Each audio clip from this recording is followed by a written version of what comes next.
ini. Meskipun banyak kesibukan, tetapi Bapak Ibu telah meluangkan waktunya untuk mengikuti kegiatan kami di guru penggerak. Kami di sini ada 3 orang yang mengikuti pendidikan guru penggerak. Saya, Leni, ada Ibu Ira, dan Pak Gideon. Yang terhormat Bapak Wakil Kepala Sekolah, dan yang saya hormati Bapak Ibu yang hadir pada saat ini. Adapun susunan acara yang akan kita lalui bersama pada saat ini yaitu yang pertama pembukaan, yang kedua doa yang akan dipimpin oleh Pak Agustinus Luseng, kemudian yang ketiga menyanyikan mars guru penggerak, yang keempat sambutan dari Bapak Wakil Kepala Sekolah, yang kelima pemaparan materi diseminasi budaya positif, dan yang keenam penutup. Kita melangkah ke acara yang kedua yaitu doa kepada Pak Agustinus Luseng. Kami persilahkan untuk memimpin doa. Bapak Ibu sekalian, mari kita mengawali kegiatan kita dalam diseminasi budaya positif calon guru penggerak angkatan 9 berdasarkan keyakinan kita masing-masing. Saya pimpin secara Katolik. Kita berdoa dalam nama Bapa dan Putra dan Roh Kudus. Amin. Tuhan Allah Bapa yang kekal dan kuasa, puji dan syukur, terima kasih kami panjatkan kehadapan hadirat-Mu atas berkat dan rahmat-Mu yang senantiasa Kau limpahkan dalam kehidupan kami. Dan istimewa pada kesempatan ini kami boleh berkumpul kembali dalam kegiatan diseminasi budaya positif oleh rekan-rekan kami calon guru penggerak angkatan 10. Mohon penyertaan-Mu bagi kami semua, baik kami yang akan mendengarkan maupun teman-teman kami yang akan memaparkan diseminasi budaya positif ini. Semoga kegiatan ini boleh berjalan dengan baik dan dari dalamnya kami boleh mendapatkan ilmu, mendapatkan manfaat untuk kelancaran tugas dan tanggung jawab kami di sekolah ini. Ke dalam tangan-Mu kami serahkan seluruh rangkaian kegiatan ini, semoga dapat berjalan sesuai dengan kehendak-Mu. Ampuni salah dan dosa kami, terima kami yang kami mohon kepadamu melalui anak Yesus Kristus Tuhan dan Pengantara kami. Amin. Dalam nama Bapa, Putra dan Roh Kudus. Amin. Ya, terima kasih Pak Useng yang telah memimpin kita dalam doa. Kita melangkah ke acara yang ketiga yaitu menyanyikan mars guru penggerak. Kepada Bapak Ibu, saya persilakan untuk berdiri.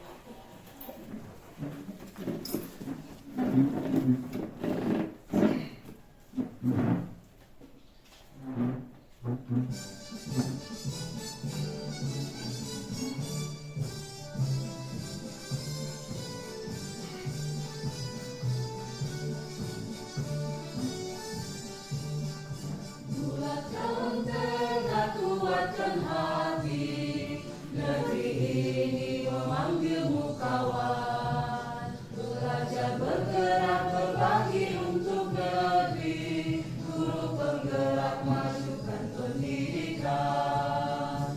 Guru penggerak menghamba pada murid, kreatif rancang pembelajaran.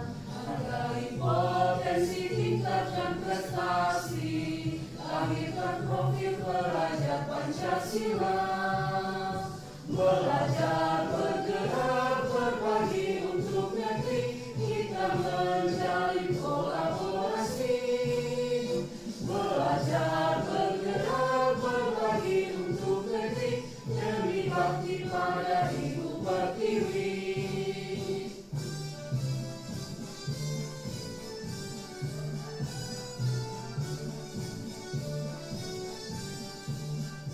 Bulatkan tegak, kuatkan hati, negeri ini memanggilmu kawan.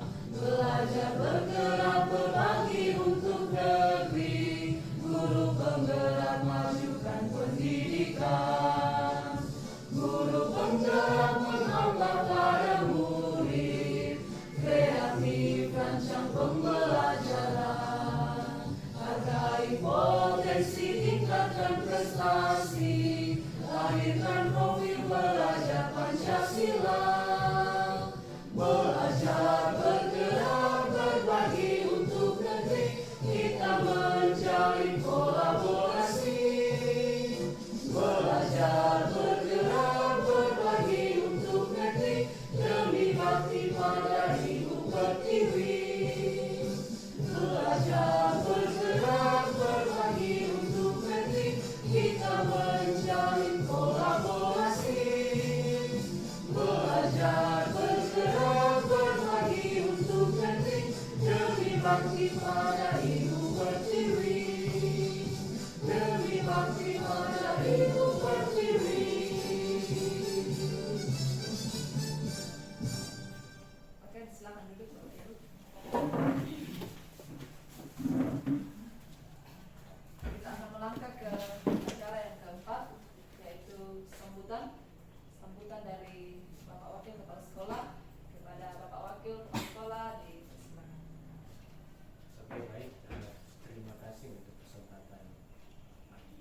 membahas beberapa materi terkait dengan tugas kita di sekolah dalam memperlengkapi kita untuk menjadi guru yang lebih baik ke depannya. Yang saya hormati rekan-rekan pendidik dan tenaga kependidikan, walaupun di tengah kesibukan kita saat ini mungkin Bapak Ibu sementara merampungkan nilai dan banyak tugas yang lain, tetapi kita bersyukur bahwa dengan adanya kolaborasi yang kuat di SMP Negeri 2 Sanggalangi Satap dan kita mau belajar semua, akhirnya kita bersama-sama untuk mengikuti kegiatan ini. Mungkin sebagai sambutan saya mewakili Ibu Kepala Sekolah yang sementara juga ada kegiatan luar, untuk rekan-rekan calon guru penggerak dan khususnya untuk saya secara pribadi juga, kami membutuhkan dukungan dari Bapak Ibu dalam berbagai hal. Contohnya tentang kolaborasi seperti ini, karena teman-teman rekan-rekan CGP kita tidak akan bisa melakukan pendidikan secara maksimal tanpa dukungan dari kita semua. Dan sebagai wakil kepala sekolah, saya sangat mendukung tentang kegiatan program ini, baik secara dukungan secara moral maupun secara fasilitas yang ada di Sekolah SMP Negeri 2 Sanggalangi di dalam mendukung akan keberlangsungan pendidikan calon guru penggerak. Harapan saya bahwa kita semua yang hadir pada saat ini betul-betul mengikuti kegiatan ini dengan baik, karena kegiatan ini sangat bermanfaat untuk kita terapkan di SMP Negeri 2 Sanggalangi Satap. Walaupun ini bukan hal yang baru bagi kita, tetapi kita bersyukur kembali disegarkan oleh materi-materi yang akan dipaparkan oleh rekan-rekan kita di sekolah. Mungkin itu saja. Saya berharap bahwa tetap semangat di dalam mengikuti kegiatan ini. Mudah-mudahan boleh berjalan dengan baik dan pada saatnya nanti boleh selesai dengan baik.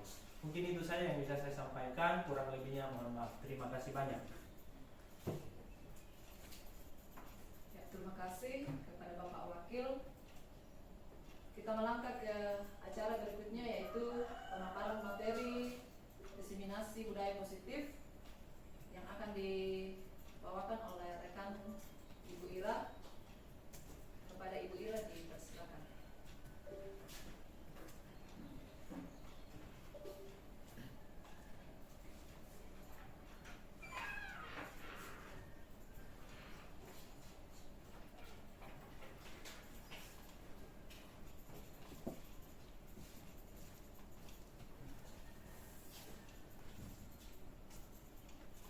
Baik, terima kasih atas kesempatannya.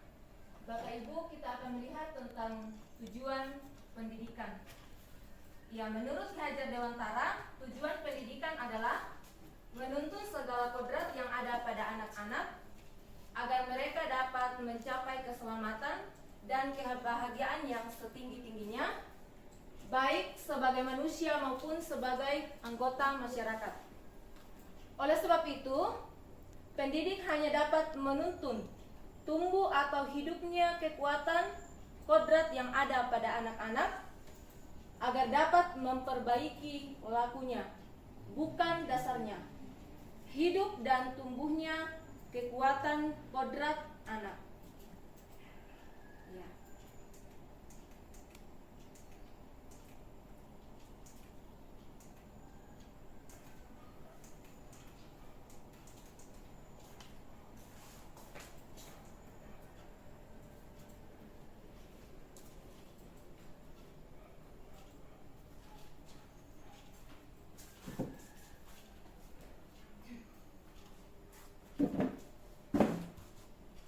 Budaya positif di sekolah yaitu nilai dan kebiasaan di sekolah yang berpihak pada murid agar mereka dapat berkembang menjadi pribadi yang kritis, penuh hormat, dan bertanggung jawab sesuai dengan profil pelajar Pancasila.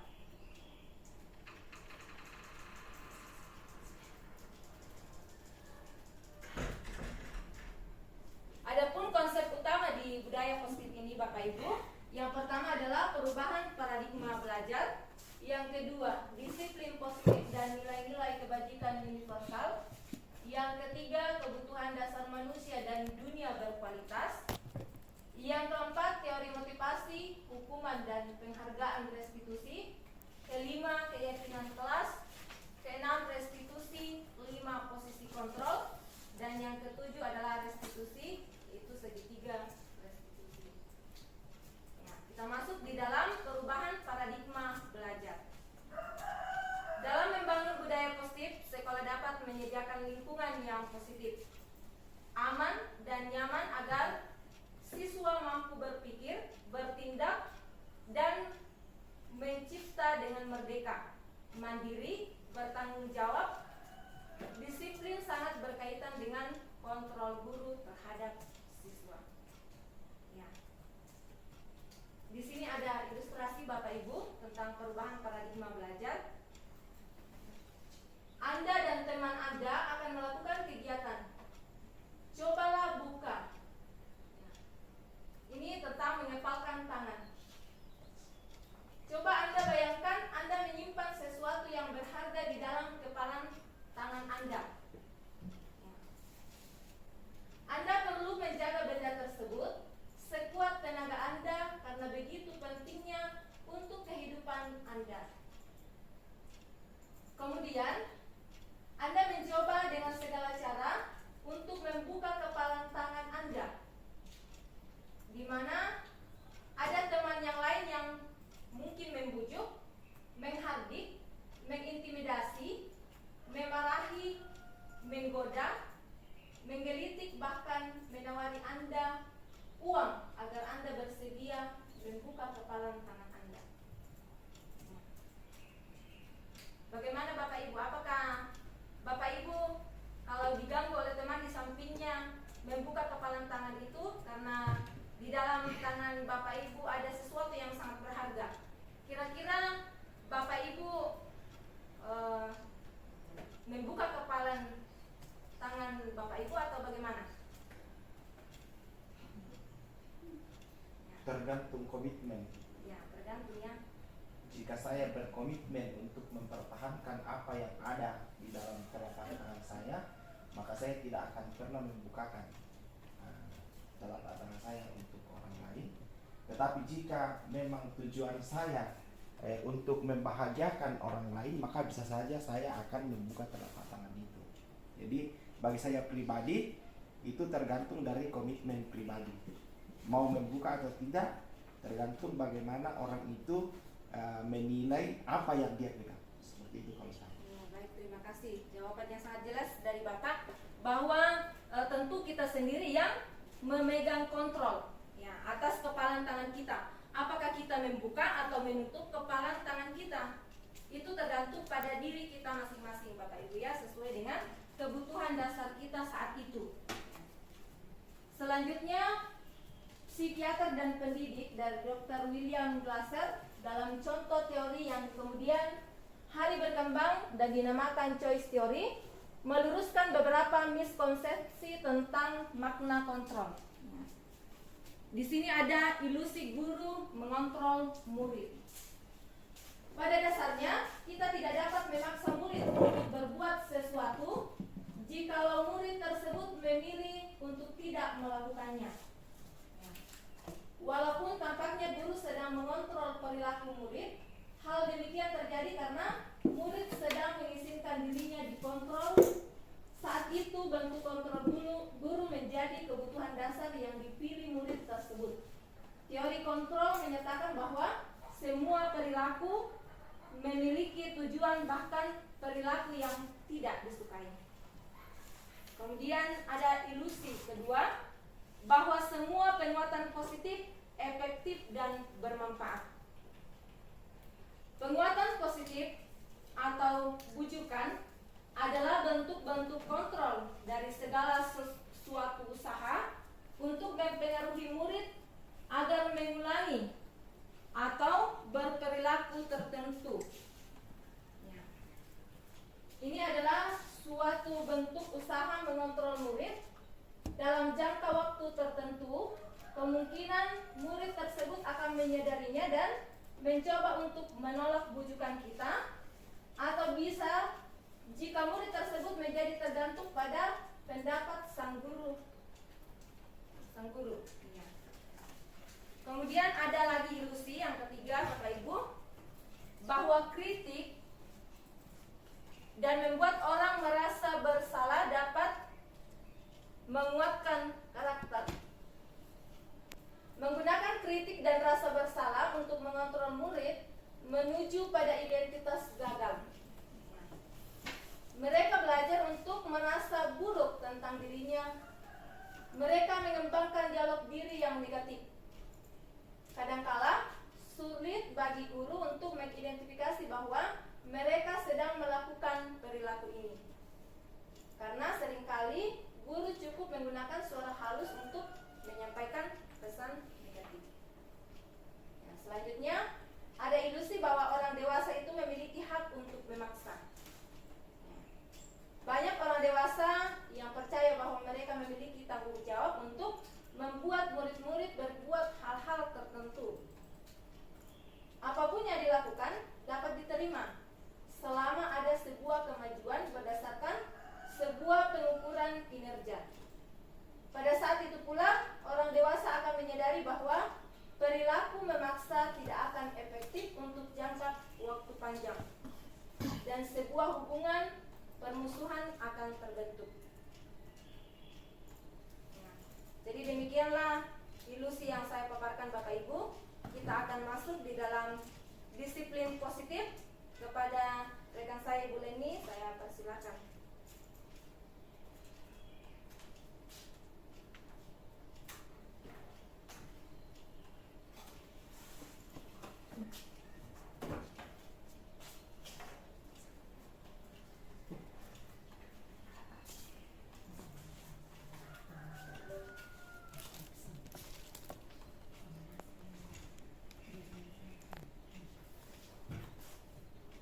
Baik, Bapak Ibu, kita akan lanjut dengan materi disiplin positif. Ya, tentunya kita sebagai pendidik pernah mendengar bahkan menerapkan tentang disiplin positif. Nah, sebelum saya melanjutkan materi, saya meminta 1-2 orang dari rekan Bapak Ibu, ketika mendengar kata disiplin, apa yang terlintas di pikiran Bapak Ibu?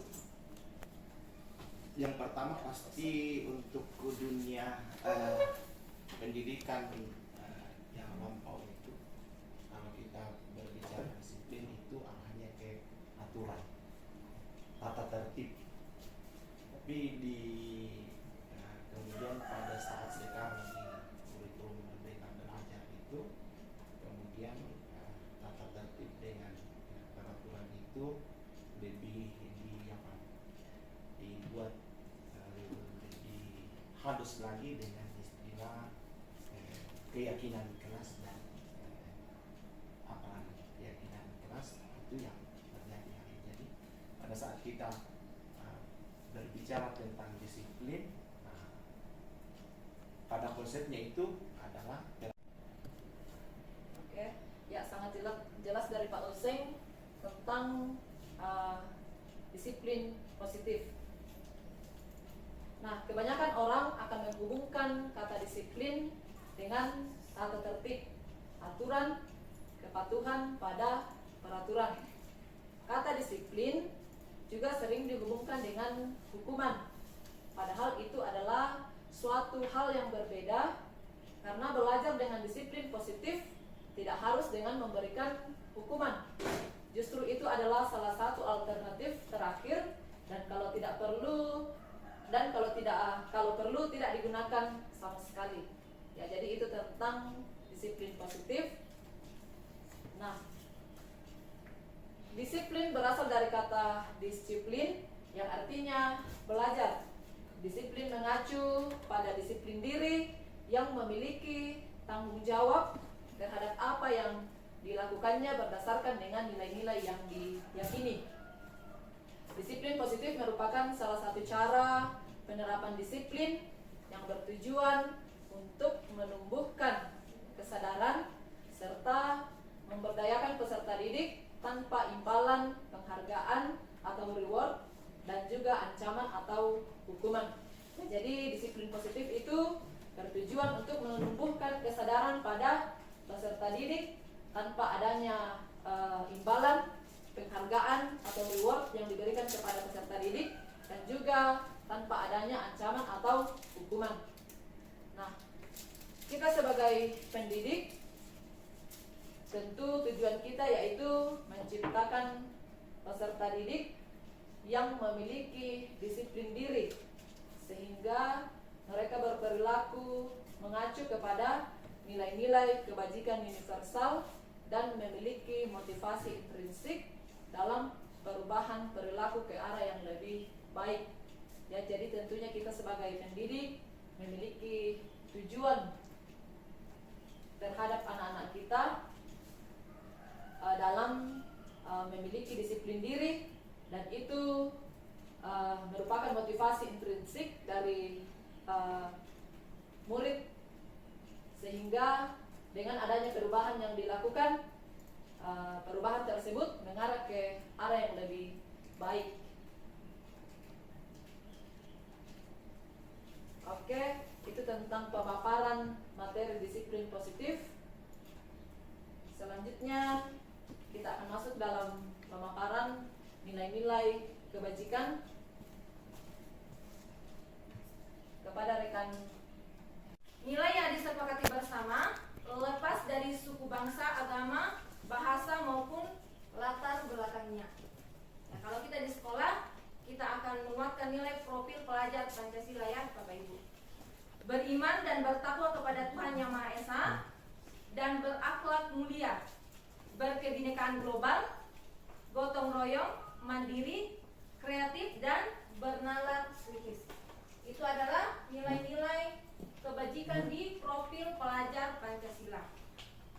Kemudian di sini ada juga yang meyakini nilai-nilai seperti yang ada di IBOP Primary Years Program atau PYP.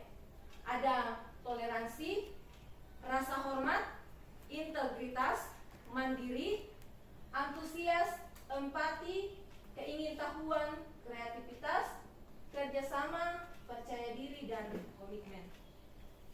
Kemudian ada juga yang meyakini keterampilan hidup atau life skill. Dapat dipercaya, pendengar yang aktif, lurus hati, tidak merendahkan orang lain, dan memberikan yang terbaik dari diri. Nilai-nilai kebajikan. Nilai-nilai ini merupakan payung besar dari sikap dan perilaku kita, atau nilai-nilai ini merupakan fondasi kita berperilaku. Nilai-nilai kebajikan adalah sifat-sifat positif manusia yang merupakan tujuan mulia yang ingin dicapai setiap individu. Selanjutnya kita masuk di kebutuhan dasar manusia. Saya persilakan kepada Pak Gideon untuk memaparkan.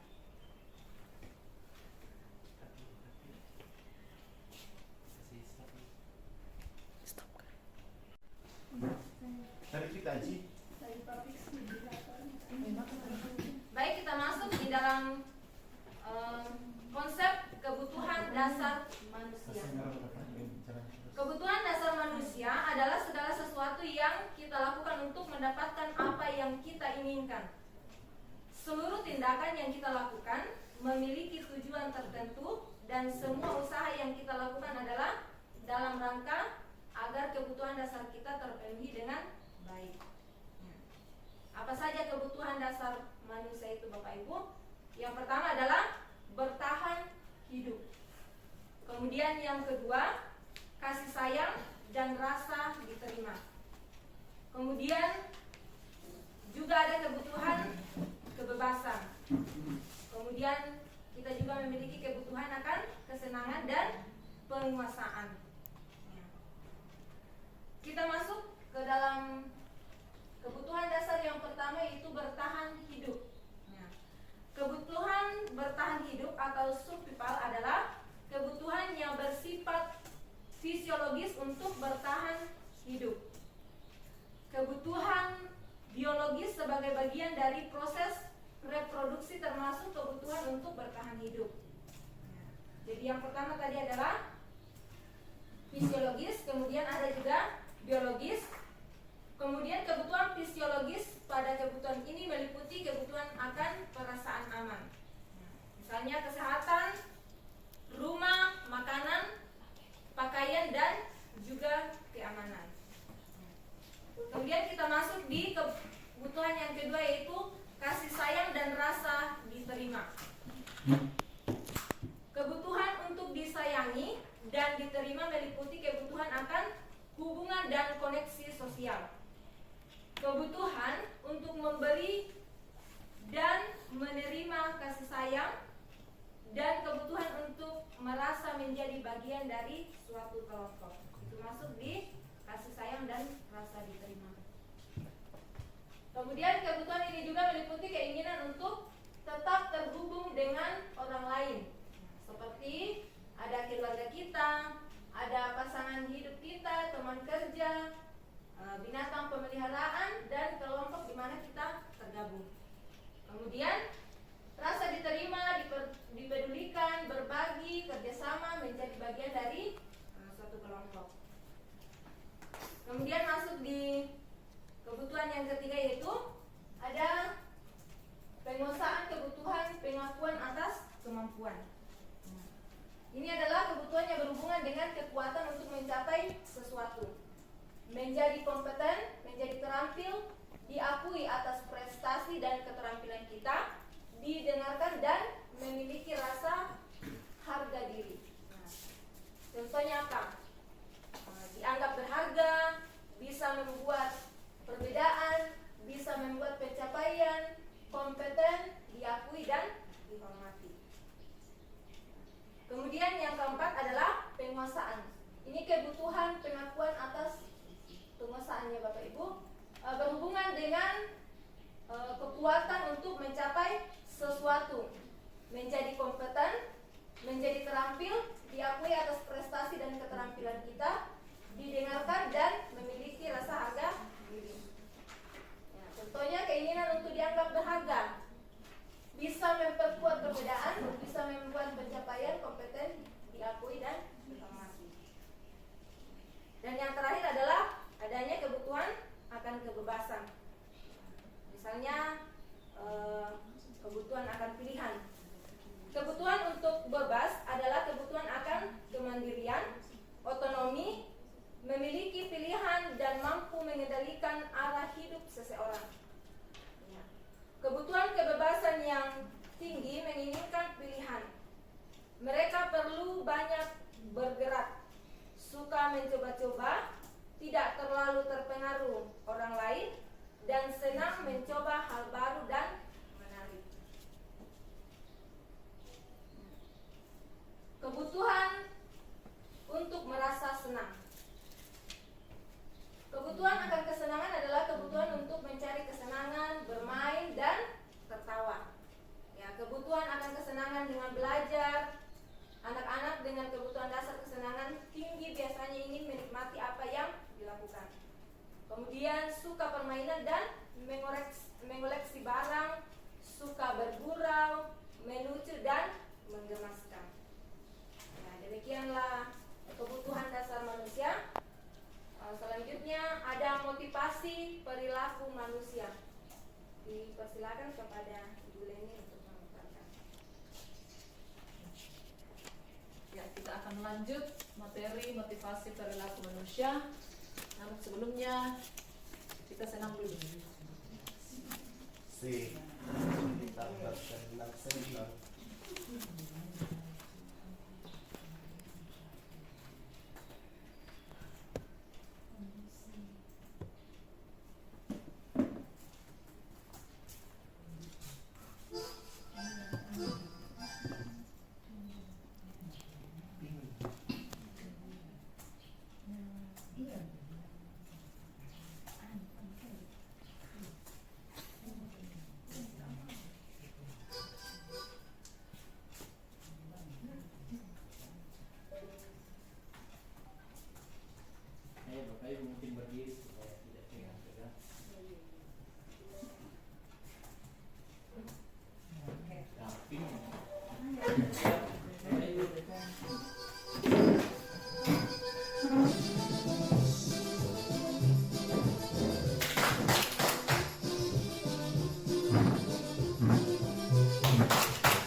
Baik Bapak Ibu, sedikit penyegaran tadi melalui senam yang kita lakukan. Kita akan lanjut pada materi yang berikutnya, yaitu motivasi perilaku manusia. Ya, di sini motivasi perilaku manusia dibagi menjadi dua bagian, yaitu motivasi ekstrinsik dan motivasi intrinsik. Yang masuk dalam motivasi ekstrinsik yaitu yang pertama, untuk menghindari ketidaknyamanan atau hukuman. Kemudian yang kedua, untuk mendapatkan imbalan atau penghargaan dari orang lain. Kemudian yang masuk dalam motivasi intrinsik yaitu untuk menjadi orang yang mereka inginkan dan menghargai diri sendiri dengan nilai-nilai yang mereka percaya. Motivasi perilaku manusia yang pertama yaitu untuk menghindari ketidaknyamanan atau hukuman. Ini adalah tindakan terendah dari motivasi perilaku manusia. Biasanya orang yang motivasi perilakunya untuk menghindari hukuman atau ketidaknyamanan akan bertanya apa yang akan terjadi apabila saya tidak melakukannya. Sebenarnya mereka sedang menghindari permasalahan yang mungkin muncul dan berpengaruh pada mereka secara fisik, psikologis, maupun tidak terpenuhinya kebutuhan mereka tersebut. Kemudian yang kedua, untuk mendapatkan imbalan atau penghargaan dari orang lain. Satu tingkat di atas motivasi yang pertama, di sini orang berperilaku untuk mendapatkan imbalan atau penghargaan dari orang lain. Orang dengan motivasi ini akan bertanya, apa yang akan saya dapatkan apabila saya melakukannya? Mereka melakukan sebuah tindakan untuk mendapatkan pujian dari orang lain, mendapatkan hadiah hadiah, pengakuan atau imbalan. Ya, jadi ini adalah motivasi kedua dari motivasi perilaku manusia. Kemudian yang berikutnya, untuk menjadi orang yang mereka inginkan dan menghargai diri sendiri dengan nilai-nilai yang mereka percaya. Ya, orang dengan motivasi ini akan bertanya, akan menjadi orang yang seperti apa apabila saya melakukannya. Mereka melakukan sesuatu karena nilai-nilai yang mereka yakini dan hargai. Ini adalah motivasi yang akan membuat seseorang memiliki disiplin positif, karena motivasi berperilakunya bersifat intrinsik, bukan ekstrinsik. Ya, kita akan masuk pada materi berikutnya, yaitu 5 posisi kontrol yang akan dibawakan oleh rekan Pak Gideon. Kepada Bapak disilakan.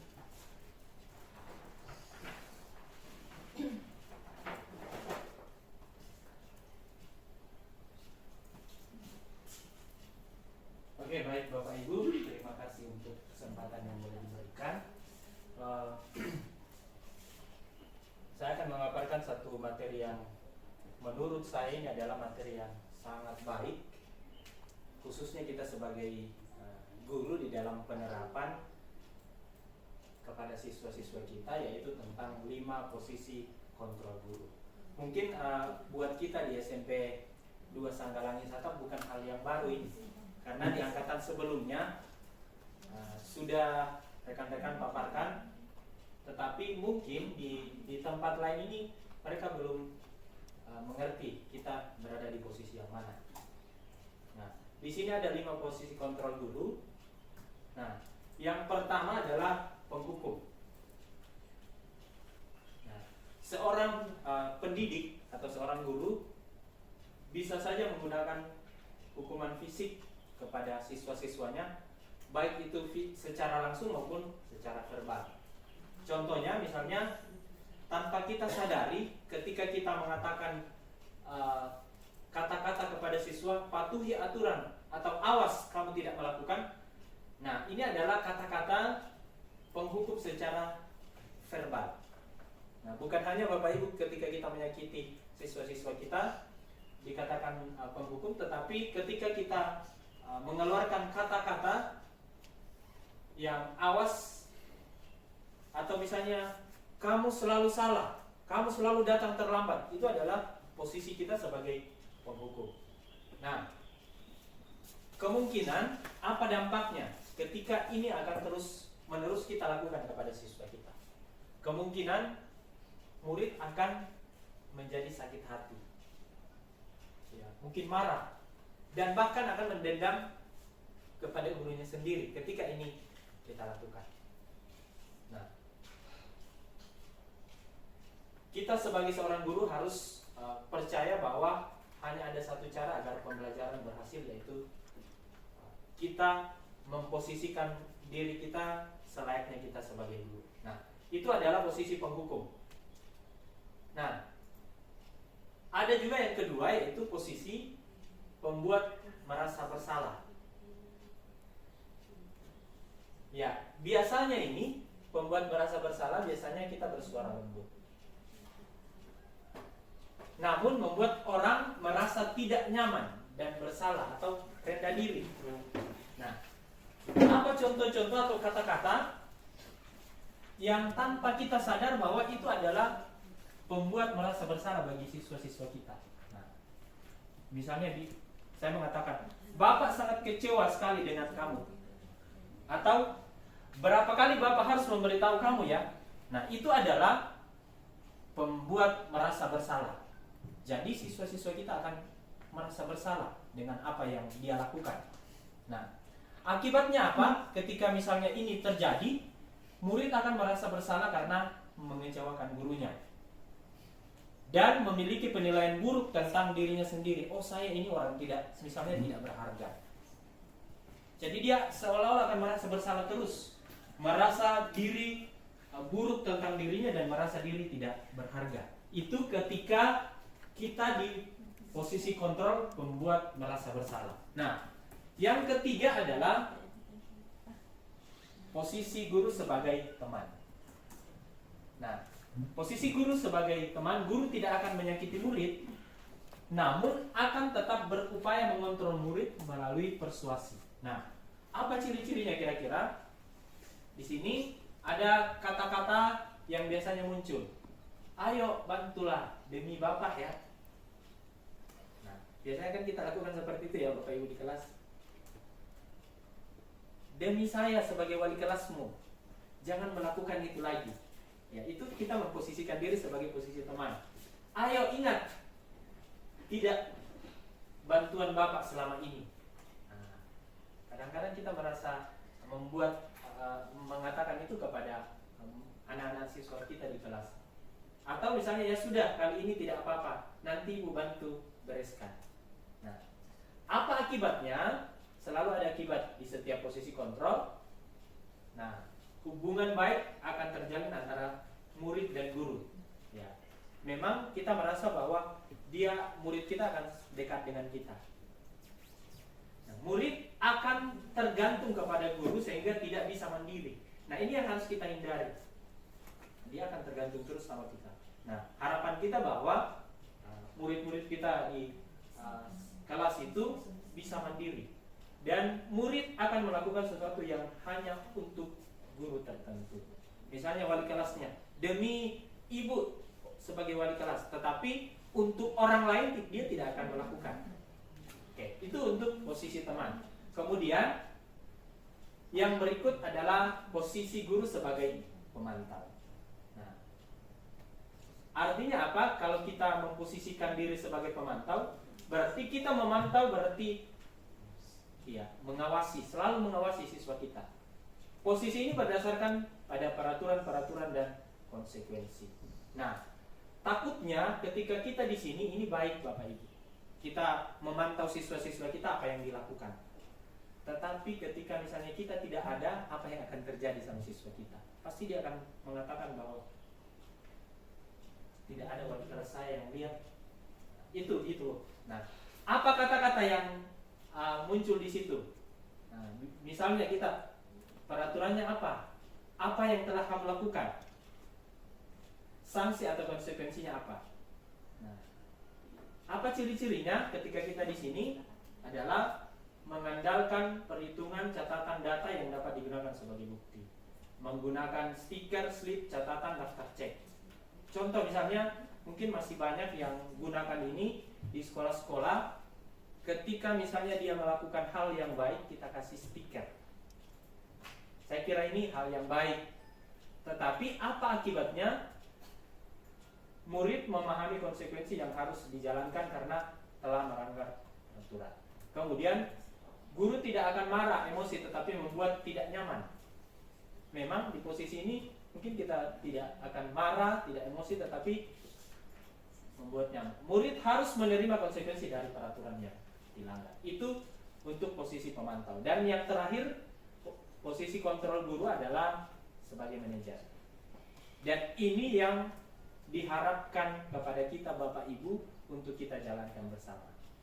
Nah, di posisi manajer itu, guru berbuat sesuatu bersama murid, mempersilahkan murid mempertanggungjawabkan perilakunya, mendukung murid agar dapat menemukan solusi atau permasalahannya sendiri. Ya. Jadi kita tidak membuat merasa bersalah, kita tidak membujuk, tetapi apa yang dilakukan siswa ketika merasa bahwa itu melanggar keyakinan yang telah disepakati, kita menemukan solusi atas permasalahan yang dihadapi. Kemudian murid diajak untuk menganalisis kebutuhan dirinya maupun kebutuhan orang lain. Sudah dibahas tadi ya, kebutuhan murid mungkin karena kasih sayang dan lain sebagainya. Nah, pada posisi ini yang menjadi penekanan bukan pada konsekuensinya, namun kolaborasi dengan murid bagaimana memperbaiki kesalahan yang ada. Saya kira itu untuk 5 posisi kontrol guru. Mungkin ada yang mau menanggapi antara posisi kontrol ini, dari ada sebagai pembuat merasa bersalah tadi, penghukum, pembuat merasa bersalah, teman pembuat merasa bersalah, manajer, dan kira-kira ada tanggapan dari Bapak Ibu? Oke, dipersilakan Ibu Herlin. Terima kasih atas kesempatan yang diberikan. Tadi sudah disampaikan cukup baik 5 posisi kontrol guru, dan yang diharapkan adalah kita semua berada di posisi manajer. Cuma secara pribadi biasa di kelas terkadang saya masih melakukan posisi guru sebagai penghukum jikalau anak yang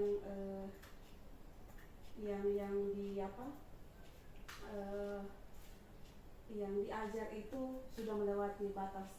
Jadi dari materi ini saya merasa bahwa saya sudah salah, bahwa seharusnya kita tetap memposisikan diri sebagai manajer. Kemudian posisi juga guru yang saya sering lakukan adalah posisi sebagai teman. Ya, selalu memposisikan posisi sebagai teman kepada anak didik, dan ternyata itu juga punya konsekuensi dan tidak baik untuk masa depan anak tersebut. Jadi saya bersyukur dengan materi ini kita boleh diajarkan untuk memposisikan diri sebagai manajer. Cuman yang saya mau tanyakan adalah, kalaupun ke depan kita melakukan posisi-posisi lain, apakah itu tidak salah atau bagaimana? Terima kasih. Oke, baik. Pertanyaan yang sangat menarik. Jadi seperti yang kami pelajari di calon guru penggerak, tidak apa-apa Bapak Ibu ketika kita belum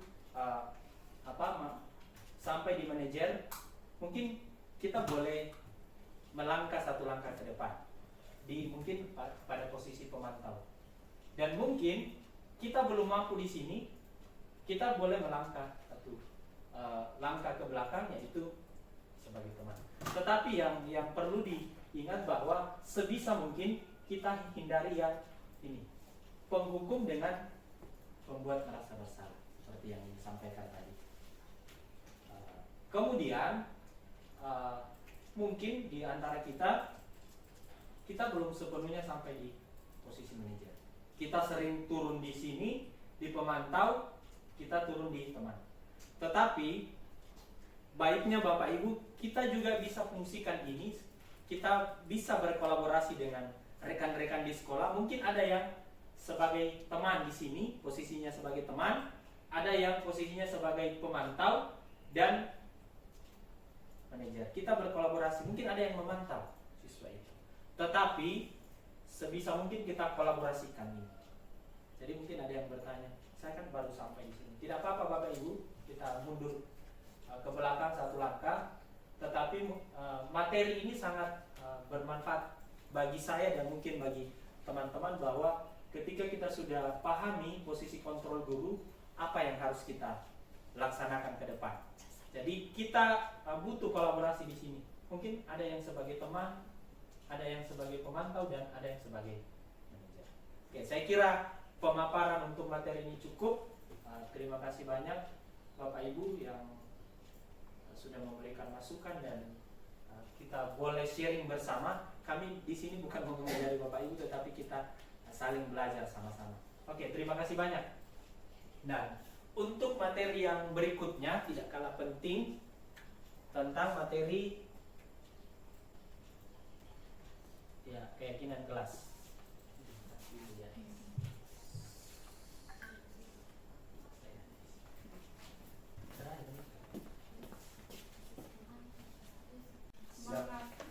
Kita lanjut dengan materi yang tidak kalah penting untuk kita terapkan, yaitu tentang keyakinan kelas.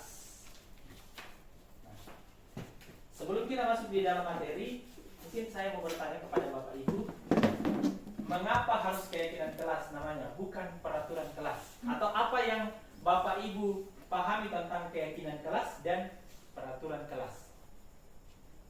Oke, mungkin ada yang mau kasih komentar, disilakan. Saya sedikit keyakinan untuk bagi pribadi saya membandingkan keyakinan kelas dengan peraturan kelas. Kalau keyakinan itu bahasa sederhana, cepat dipahami oleh peserta didik, dan itu juga asalnya dari peserta didik disesuaikan dengan apa yang mereka inginkan dari kelas itu. Sementara di peraturan itu bersifat detail, kunci, kemudian selengkap, biasa menggunakan bahasa yang panjang, kalimat yang panjang, dan selalu berhadapan pada pelanggaran. Jadi selalu peraturan itu diperhadapkan pada pelanggaran, dan biasanya peraturan ini adalah top down, berasal dari atasan, bukan berasal dari orang yang akan menjalani. Dan yang paling membedakan bahwa di sini posisi siswa itu pada keyakinan kelas mereka itu sebagai subjek, tetapi pada peraturan itu mereka sebagai objek. Itu dari saya. Oke, terima kasih banyak. Yang saya tangkap adalah mungkin kalau misalnya keyakinan kelas kita sepakati dengan siswa, tetapi kalau peraturan itu satu pihak, mungkin dari gurunya. Oke, mungkin ada lain, yang lain tidak ada. Oke. Kemudian yang kedua, mengapa keyakinan kelas lebih efektif untuk terbentuknya sebuah budaya positif, bukan peraturan kelas? Oke, disilakan. Terima kasih. Mengapa keyakinan kelas lebih efektif untuk terbentuknya sebuah budaya positif?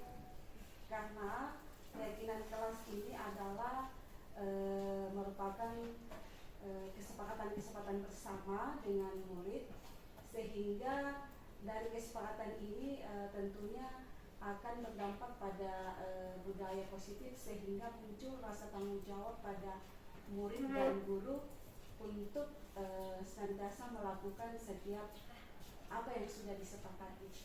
Oke, baik, terima kasih banyak. Artinya dia melakukan sesuatu itu karena timbul dari dirinya sendiri, bukan dari orang lain. Dan yang ketiga adalah bagaimana mewujudkan keyakinan kelas itu menjadi efektif. Oke, terima kasih. Sedikit pendapat saya untuk mewujudkan keyakinan kelas menjadi efektif, semua yang ambil bagian dalam pembentukan sebuah keyakinan kelas membuat suatu komitmen. Ya. Kemudian komitmen itu kalau perlu mereka tanda tangan.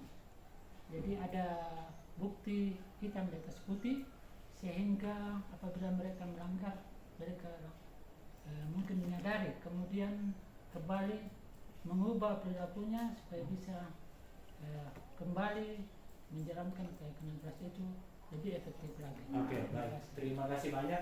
Artinya ini kita konsisten melakukan, ya, Bapak Ibu. Jadi kita bagaimana mewujudkan keyakinan kelas itu menjadi efektif, ini adalah terlibat semua, bukan hanya dari siswanya, tetapi dari gurunya itu sendiri. Oke, saya kira untuk materi ini kalau saya bisa membayangkan, mungkin kita sudah agak lebih dalam memahami. Padahal kita belum bahas materinya. Karena saya sudah katakan tadi bahwa ini adalah bukan materi baru untuk kita guru-guru di SMP 2 Sanggalangi. Nah, sedikit ada kuis untuk Bapak Ibu.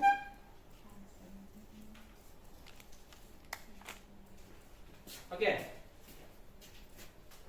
Keyakinan kelas dan peraturan kelas adalah hal yang sama. Apakah itu betul atau salah? Salah. Ya, keyakinan kelas dan peraturan kelas adalah hal yang sama. Sudah dijelaskan tadi bahwa kalau keyakinan ini kelas itu kita sepakati bersama siswa, kalau peraturan kelas itu lebih condong ke satu pihak. Nah, kita lihat. Oke. Ya, jadi itu salah ya. Kemudian yang kedua, keyakinan kelas berlandaskan nilai-nilai kebajikan atau prinsip universal. Apakah ini benar atau salah? Keyakinan kelas, oke. Sudah dibahas tadi ya tentang nilai-nilai kebajikan, sudah ya? Kita cek. Oke, saya kira jawabannya betul. Nah, apakah nilai kebajikan atau keyakinan yang ingin diangkat dari peraturan-peraturan berikut? Nah, menggunakan helm saat mengendarai motor, ini kata-kata menggunakan helm. Apa nilai kebajikan atau keyakinan yang ingin diangkat dari sini? Keselamatan. Oke. Keselamatan. Kalau membuang sampah pada tempatnya, kebersihan, kebersihan. cinta lingkungan. Dilarang menggunakan kata-kata kasar. Mencapai. Kita lihat. Oke. Tadi keselamatan, menjaga kebersihan, selalu bersifat positif. Oke. Untuk lebih memahami, itu pengantar saja saya paparkan tentang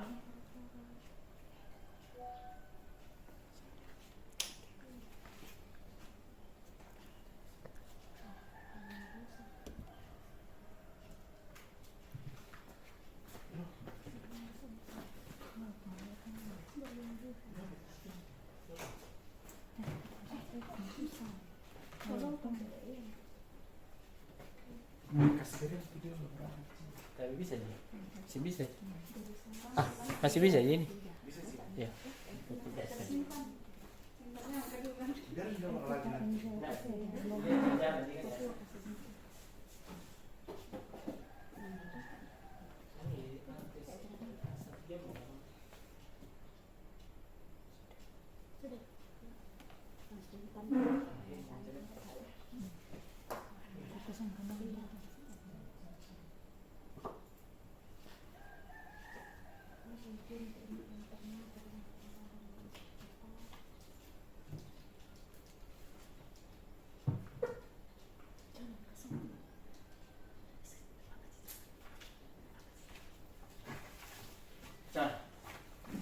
Berbicara tentang keyakinan kelas, mungkin yang perlu kita pahami bahwa apa itu keyakinan. Di sini keyakinan adalah nilai-nilai keselamatan atau kesehatan yang kita sebut sebagai keyakinan. Keyakinan yaitu nilai-nilai kebajikan universal yang disepakati secara tersirat dan tersurat. Ya, di sini ya, tersirat dan tersurat. Lepas dari latar belakang suku, negara, bahasa maupun agama.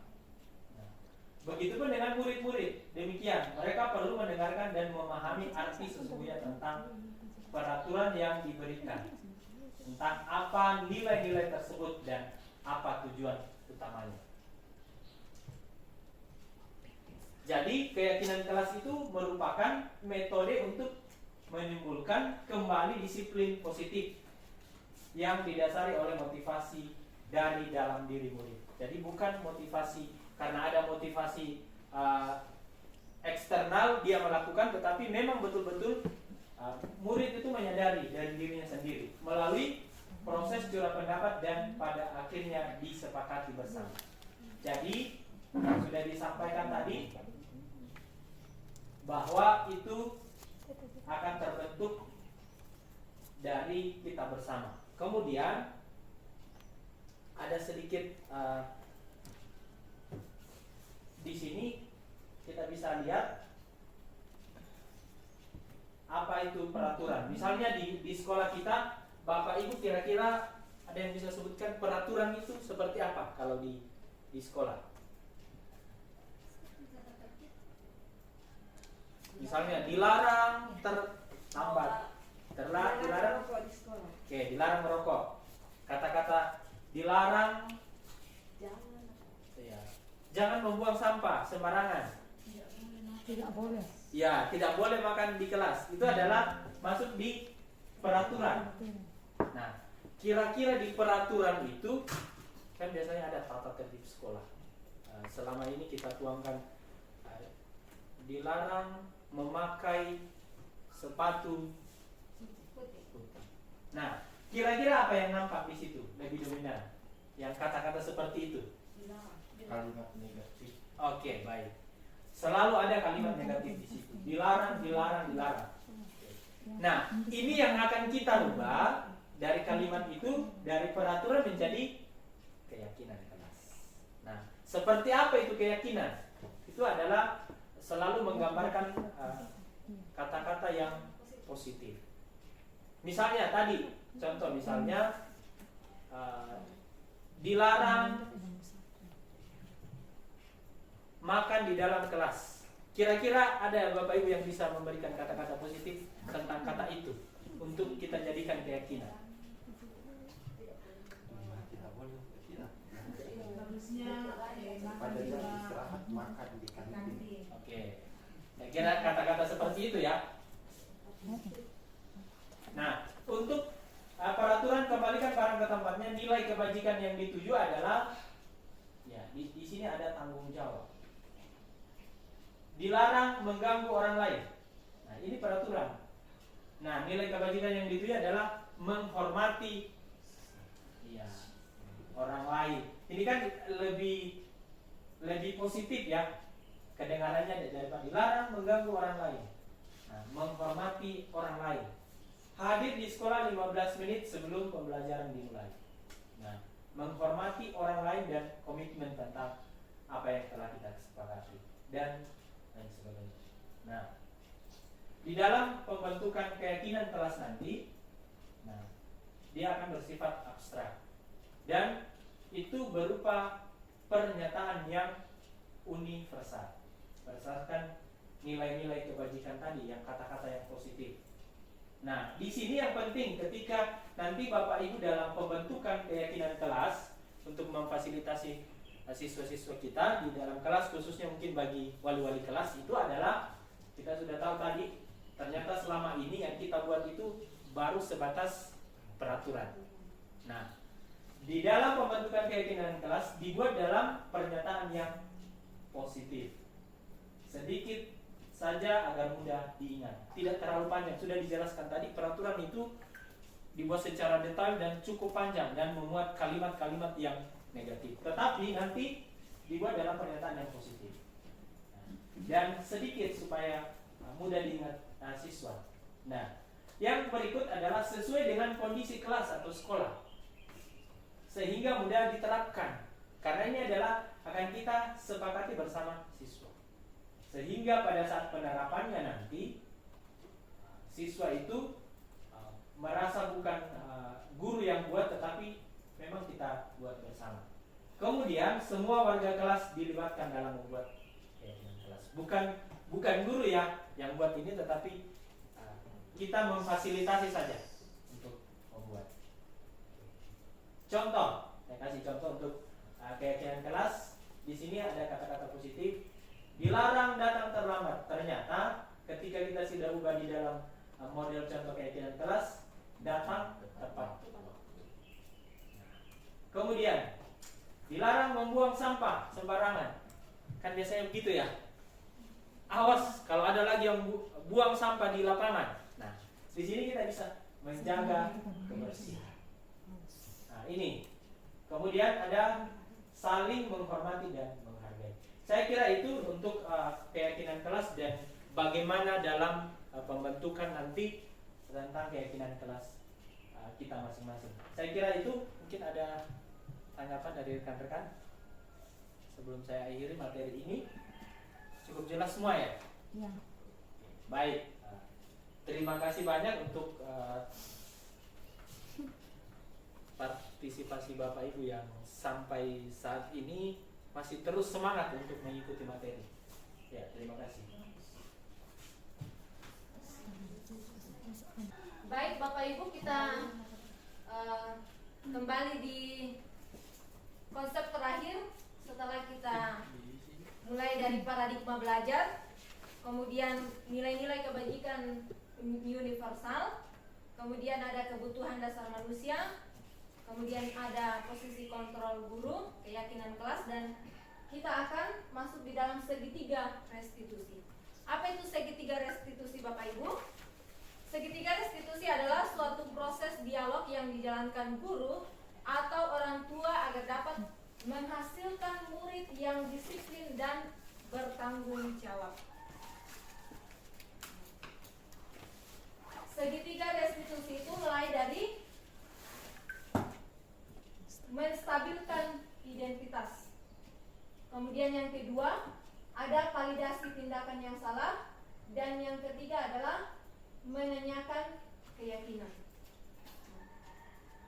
Contohnya di sini, kamu tentu punya alasan mengapa melakukan itu. Kemudian adakah cara yang lebih efektif untuk mendapatkan apa yang kamu butuhkan? Kemudian untuk menanyakan keyakinan kelas apa yang telah kita sepakati. Kemudian kamu ingin menjadi orang yang seperti apa?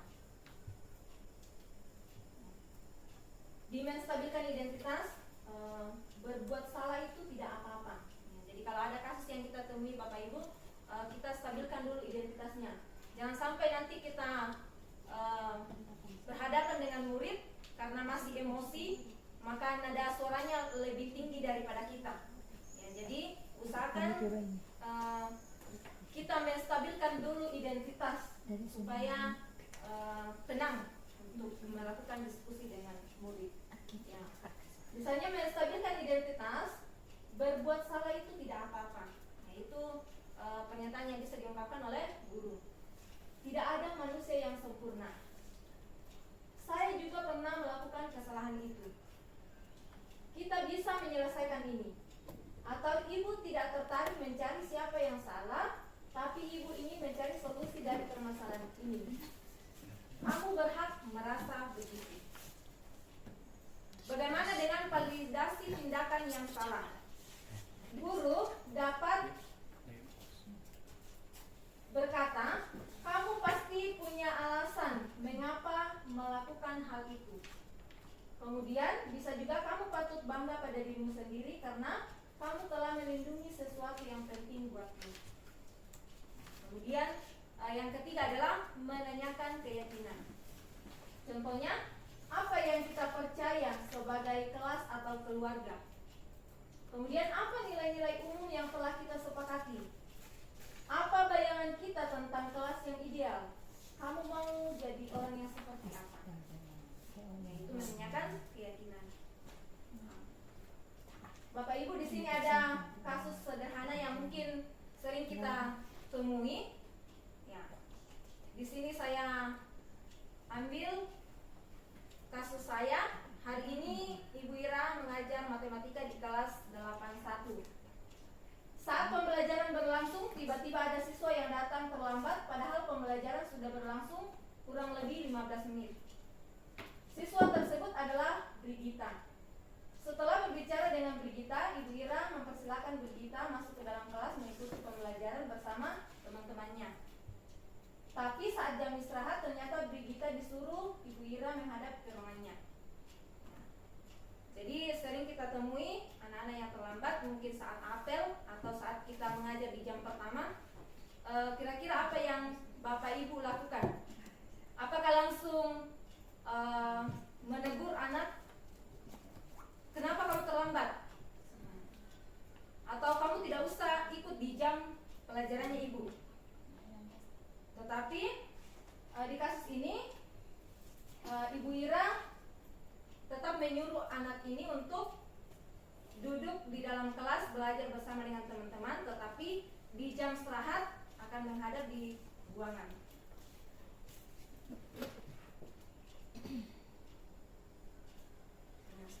Ini ada skenario-nya. Di dalam ruangannya Bapak Ibu setelah dipanggil menghadap,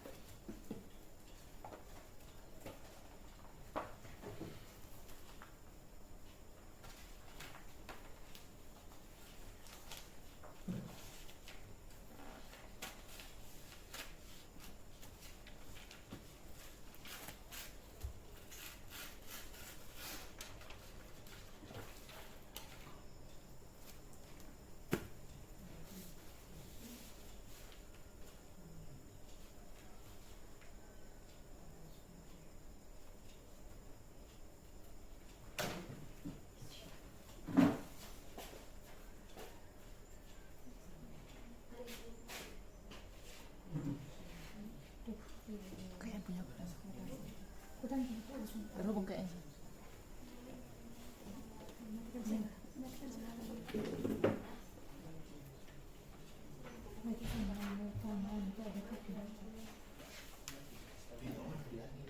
Iya, indah sama yang siswa baru.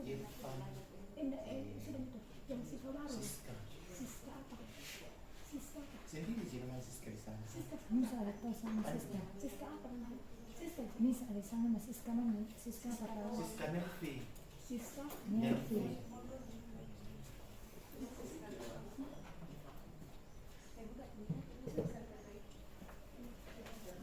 Dan jika kamu Pak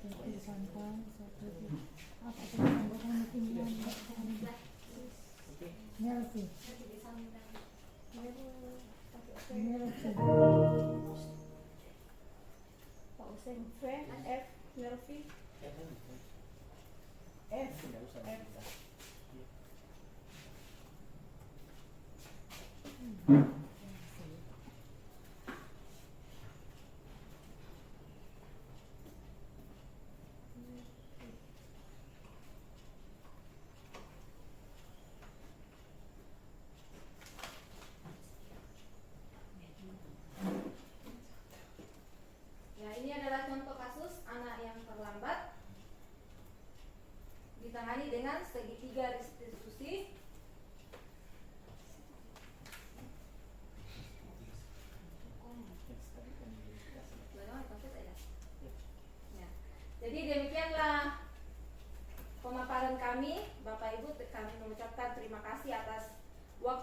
telah diluangkan untuk bersama-sama dengan kita saat ini.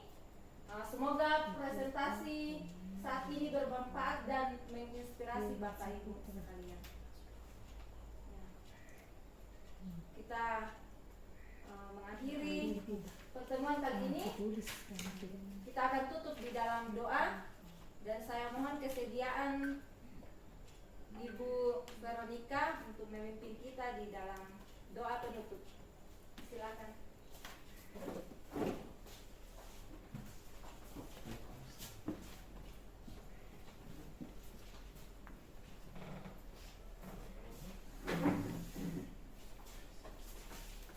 Ya, mari Bapak Ibu, sebelum kita berpisah di tempat ini satu sama lain, mari kita berdoa. Kita berdoa dalam nama Bapa dan Putra dan Roh Kudus. Amin. Syukur dan pujian, ya Tuhan, kami senantiasa haturkan kehadirat-Mu, oleh karena Engkau senantiasa setia kepada kami. Nyata ya Tuhan, Engkau telah mendampingi kami mulai dari awal pertemuan kami ini, pertengahan hingga berakhirnya.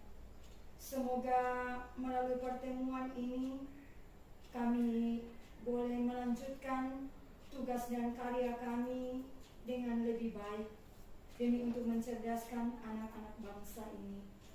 Dan sekarang ya Tuhan, kami akan melanjutkan tugas dan karya ini di sepanjang setengah hari ini.